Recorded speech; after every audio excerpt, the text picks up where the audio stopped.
एक बार की बात है। एक बार एक अध्यापक एक संपन्न परिवार के शिष्य के साथ कहीं जा रहे थे। तो उस शिष्य को कुछ मजाक सूझी, क्योंकि उसको रास्ते में किसी गरीब मजदूर के जूते दिखाई दिए।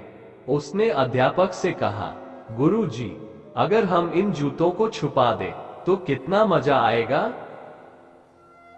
अब उसको तो मजाक सूझ रहा था, लेकिन गुरुजी ने कहा कि नहीं, गरीब इंसान के साथ इस तरह का भद्दा मजाक करना ठीक नहीं है।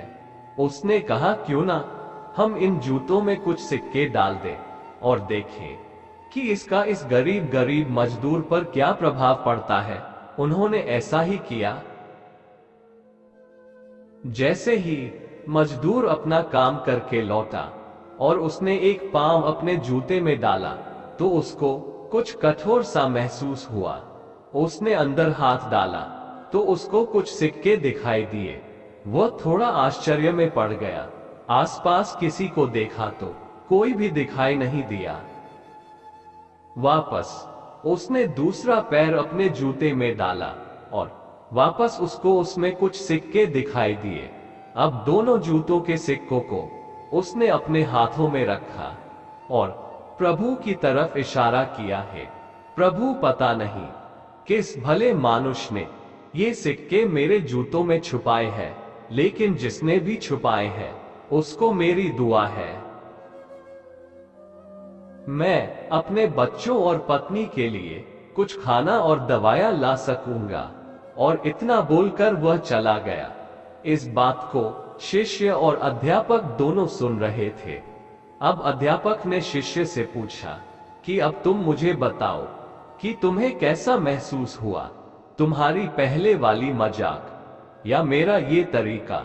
उसको मेरी दुआ है ताकि इन पैसों से। तो उसने कहा कि गुरुजी, मैं आपसे क्षमा चाहता हूं। अब मुझे समझ आ गया है कि सच्ची खुशी किस चीज में है। जब हम किसी की मजाक उड़ाते हैं तो हमें कुछ पल का आनंद मिलता है, लेकिन इससे हमें बद्दुआ मिलती है।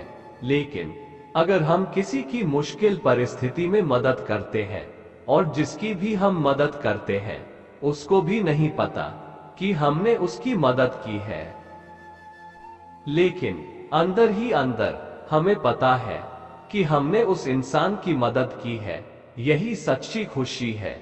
जब हम दूसरों को खुशी देते हैं तो हमें सच्ची खुशी मिलती है। इसी तरह खुशियां बांटते रहिए, लोगों की मदद करते रहिए और दान करते रहिए। जिसके भी आप काबिल हो, जितना भी आपसे बन पड़े, दान करें, लेकिन दान जरूर करें। इसका मतलब यह नहीं है कि आपको कंपलसरी या अनिवार्य रूप से इतने रुपए दान करने ही चाहिए, क्योंकि हर किसी की जरूरत अलग अलग हो सकती है। मुझे पूरी उम्मीद है कि यह हार्ट टचिंग स्टोरी आपको जरूर अच्छी लगी होगी। आपका कीमती समय देने के लिए दिल से शुक्रिया।